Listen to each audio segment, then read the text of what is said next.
it's intense. I mean, we had a pretty long session. I'd say one of the longer ones we've had with the national team set up. So just working on basics. Looked at a few things from yesterday's training and reviewed that. And as a result, they worked in some movement things and connection things with the back line and midfielders, and the attackers all went together and worked on a few things. So yeah, just really getting their ideas into our heads and into our understanding to make sure that we're all on the same page going forward. Next will be Henry Bushnell from Yahoo. Thanks, Michael, and thanks, Tim and Jed. I appreciate your time. And sorry, I actually missed Steve's question, so sorry if I'm repeating anything. But what has it been like off the field so far? Just the first 24 or 48 hours. What type of stuff have you guys done? Either of you can answer. Not too much. Obviously, lads just kind of getting in from long haul flights and stuff. Lads have been tired. So the coach has kind of met with people like as a group today for the first time. He's kind of addressed us all and said how he wants certain things to be. Yesterday, before all the boys were here, he was kind of meeting people individually and just, talking through some things, getting to know everyone a little bit better. And that's about it, really. It's been a short time that we've all been here, so there's not been too much off the field. We'll go to Paul Tenorio from The Athletic. Thanks so much. This is for Anthony. You were the first to meet him by chance, it sounds like, out at a team dinner. Could you tell us what was the name of the restaurant that you were eating at, and how surprised were you to look over and see your new coach, and what did you say when you guys got a chance to start chatting? Thanks. Yeah, it was a restaurant in Knightsbridge called Clap, which I'd never heard of, but that he lives pretty much next door. And we had like a Fulham team dinner there, and he was obviously there at the same time. And a couple of the guys walked in and was like, "Oh, we just walked past your new manager." And he's played, a couple of the lads in our team have played for him before, so they went over and said hello. And it was Harrison Reed was like, "Oh yeah, there's Anthony, by the way." So I came over, said hello, and we were just chatting for a little bit, asking him, if he's excited, what the situation's been like, has he been over, things like that, just casual. We'll go to Doug McIntyre from Fox. Thanks, Michael. Tim, how has Mauricio and the staff sort of struck a balance between being open, getting to know everyone on a personal level, and also instilling the message that, they're here for business, they're here to win? And Jedi, for you, Zach Steffen back in the team for first time in a long time. What's it been like having him back? And just in general terms, what's it like welcoming in a guy who's been around in the past as opposed to a newcomer? Thanks, guys. Appreciate it. You want to go first? I can go first. Yeah. Yeah. Obviously, Steph coming back in. It's been a while since I've seen him, but happy to have him. He sounds just catching up, on personal things and how he's doing at club level now. It sounds like he's enjoying his football again, in a much better place than he was before. And just seeing him in general, it's kind of like not much has changed. There's still a lot of the guys who were there have been with him before and know him, so he kind of fits back into the fold, same as he did, and it's just kind of his opportunity again to try and prove himself and get himself in the team. Yeah, I mean, like Jed said earlier, it's been there were a lot of individual conversations, understanding us as people, and they've continued throughout. Obviously, I had mine, right when I showed up on Sunday, and as meals and as hours have ticked by, you see certain guys getting pulled to have sit down chats, and I think it's great. It's they want to get to know us, and obviously we want to get to know them, and the message is that he wants to win, right? He has his principles, he has his ideas, but at the end of the day, it's about winning, and it's important to have that mentality. It's important to have that mindset going forward, and leading into these games and the beyond that. Next will be Ryan Talmadge from Goal.com. Thank you, Michael. Jedi, this one's for you. Obviously, you're a guy who is not only almost always in the team, but almost always starting. And, last camp you weren't here. You had the chance to kind of stay back in England and maybe watch from afar with what was going on and watch the whole process with Mauricio kind of unfold from afar. So for you, what was last month like watching those games and watching and talking to everyone on the ground with what was going on, and how did you kind of handle September camp, not actually being in it and getting to sit back and see what was going on?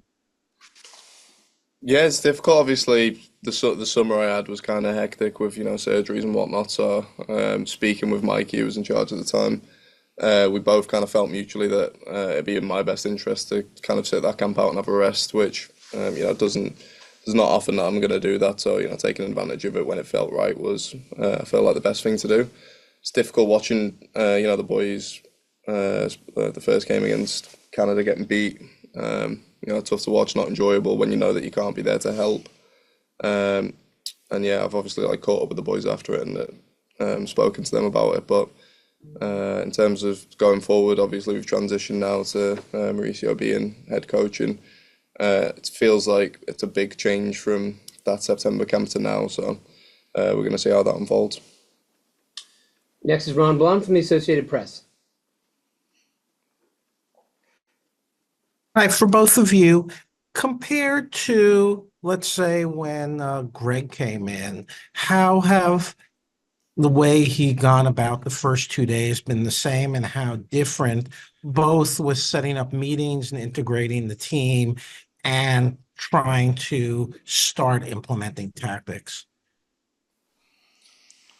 Yeah, I mean, straight away it seems a little bit more intense. I mean, usually lads getting in on a Monday or getting in on a Sunday and training on the Monday. If you've played on the Saturday, it's kind of light. You're not doing a lot. You're recovering on the bike.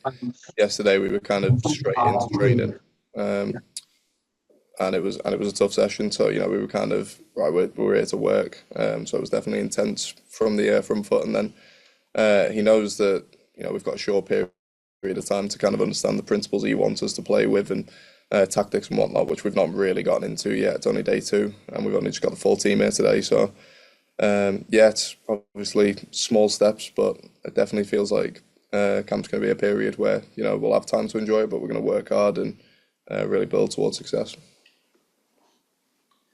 Next is Charlie Bone from MLSsoccer.com. Hi, gents. This question is for Tim.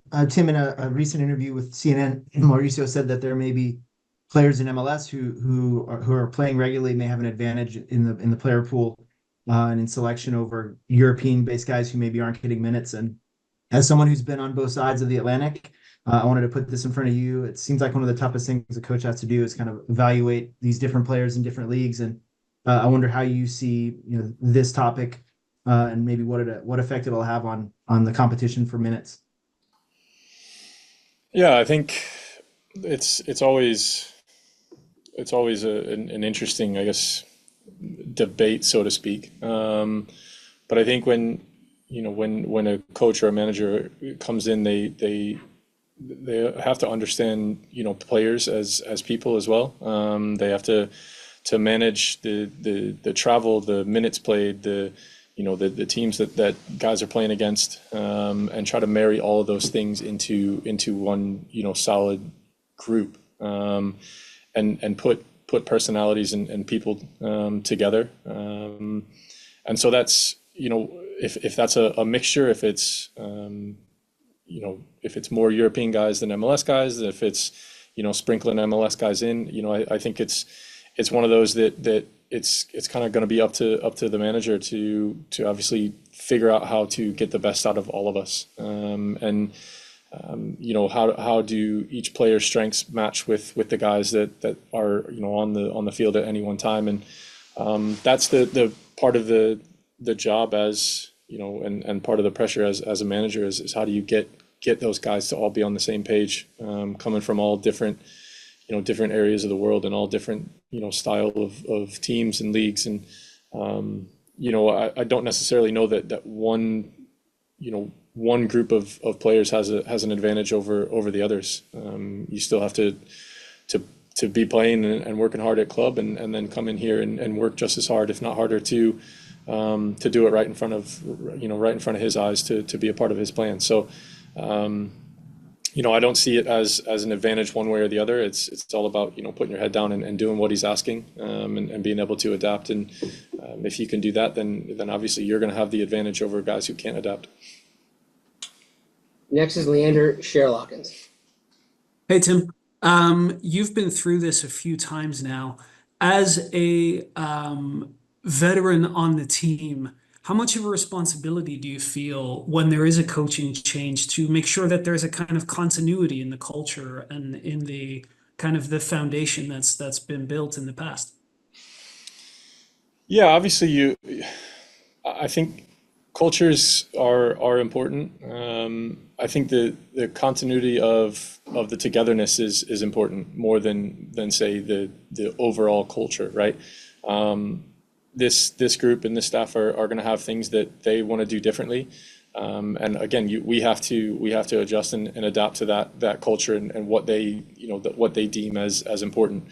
But I think when it boils down to it, we have a responsibility to each other to continue to push each other forward, but also make sure that we're taking care of each other and doing it in the right way, and making sure that we're pushing each other and doing the right things on and off the field, and especially on the field, and making sure that we're doing what Mauricio is asking, and that's important. But at the end of the day, we're all here for the same reason, because we want to be a part of the national team, because we want to win games, we want to move the program in the right direction, and we want to challenge for trophies. And I think as long as we all understand that, we can push each other and continue to have that togetherness, no matter what the coach and manager is asking. Last question comes from Andrew Jones. Thanks, Michael, as always. First for you, Jedi, with Mexico in this window, you're facing off against Raul Jimenez, and the start that he's had for you all this season at Fulham, for what he's been through and how this is a tremendous story. Just your perspective on what Raul has been doing this season for you all at Fulham, and for you, Tim, seeing it from the outside, but seeing and knowing Raul the way that you've had, your thoughts on that, as well as Zach Steffen, your thoughts on him being back with the team. Jedi first. Yeah, I mean, Raul obviously has gotten off to a flyer since he's been back in the team with Fulham, which is great to see.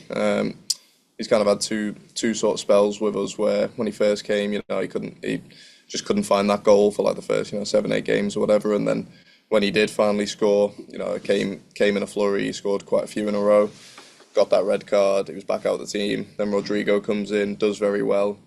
Raul finished the season scoring goals. But then managers started Rodrigo in the first few games, and Raul's had to work hard off the pitch to get back in the team, and he's been rewarded for it. So just knowing that you have competition there, players of quality up top, it's great, helpful for the team. But yeah, on a personal level for him, as someone who's just a good guy to be around, very hard worker and got a lot of ability and experience. It's very happy to see him being rewarded for his hard work. Just got to try and nullify that in our game against him if he plays.